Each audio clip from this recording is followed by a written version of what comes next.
Well, now we have analyzed in terms of economic theory the effects of an increase in saving. It is time for us to take the next step.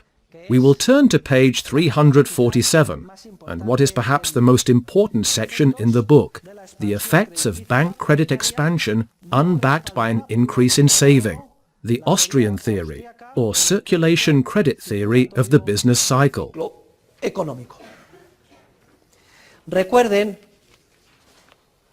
As you recall in Chapter 4, we learned that the fractional reserve banking system is able to create money substitutes, part of the money supply, in the form of deposits which are injected into the economic system as loans, without anyone's having had to save anything first. When the banking system begins a process of credit expansion, and thus injects loans into the economic system, banks also begin a process in which they temporarily lower interest rates, so entrepreneurs will accept the loans.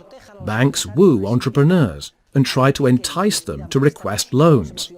We have all witnessed this process in past years. Banks have pursued us to give us loans. This is how money is injected into the economic system. Remember that only around 10% of the money supply is in the form of cash. The other 9/10 exist merely in the accounting entries which banks make in the loan-to-deposit process. Well, initially, artificial credit expansion, unbacked by saving, generates a flow of new loans, which produces effects very similar to those we have just considered in the case of saving. In other words, with that new capacity to acquire factors of production at lower interest rates, and under easier loan conditions,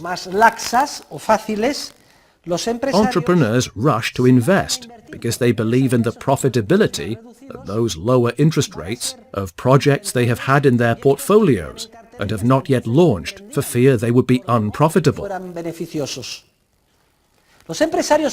Furthermore, when entrepreneurs are granted a loan, they do not know if it derives from a genuine increase in saving or merely from artificial credit expansion brought about by the banking system.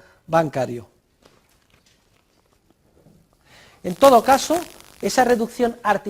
any case, when the banking system artificially reduces interest rates to convince entrepreneurs to request bank loans in the credit expansion process, the present value of capital goods rises, though temporarily.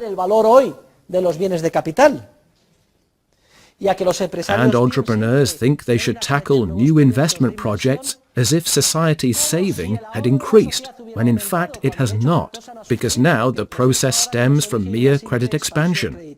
When credit expansion takes place, clearly a process of severe entrepreneurial maladjustment or discoordination results. On the one hand, entrepreneurs rush en masse to invest in projects that will mature in a more distant future, because they are receiving easy loans at reduced interest rates. But, on the other hand, economic agents, families, households, have not decided to save more. They continue to consume at the same rate as before. How can entrepreneurs possibly rush to invest without any increase in saving?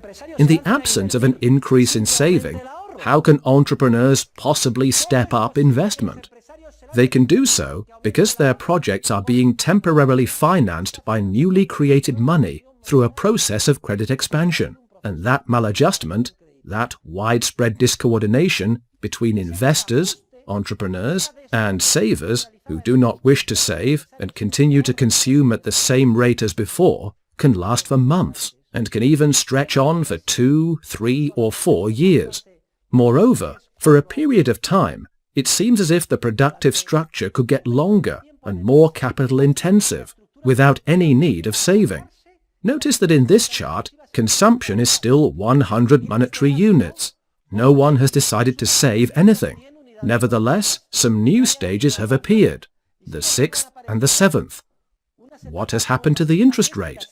Look to the right. What is the interest rate? 4.1%. Banks have lowered the interest rate from 11% to 4.1%, precisely so they could grant people the newly created loans. How is it possible for two new stages to appear, and for the third, fourth and fifth stages, right up to the stage before consumption, to become wider? Well, all of the money from this entire shaded part corresponds to the new deposits the banking system has created. There has been no saving. Economic agents have not decided to save more. They do not wish to postpone consumption. However, they have embarked on new investment projects, and they have widened the most capital-intensive stages, the furthest from consumption, merely with new money that has been created in the form of deposits through a simple accounting entry. Will such a thing be sustainable? Dear students, as intuition will certainly tell you, such a situation is unsustainable. In real terms, we go on consuming, and we do not wish to save.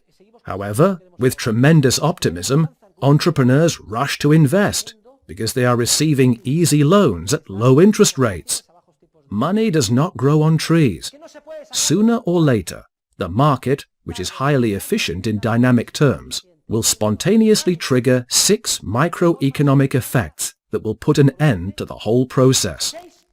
We will now consider these 6 effects. Con todo el proceso y que vamos a estudiar a partir de ahora.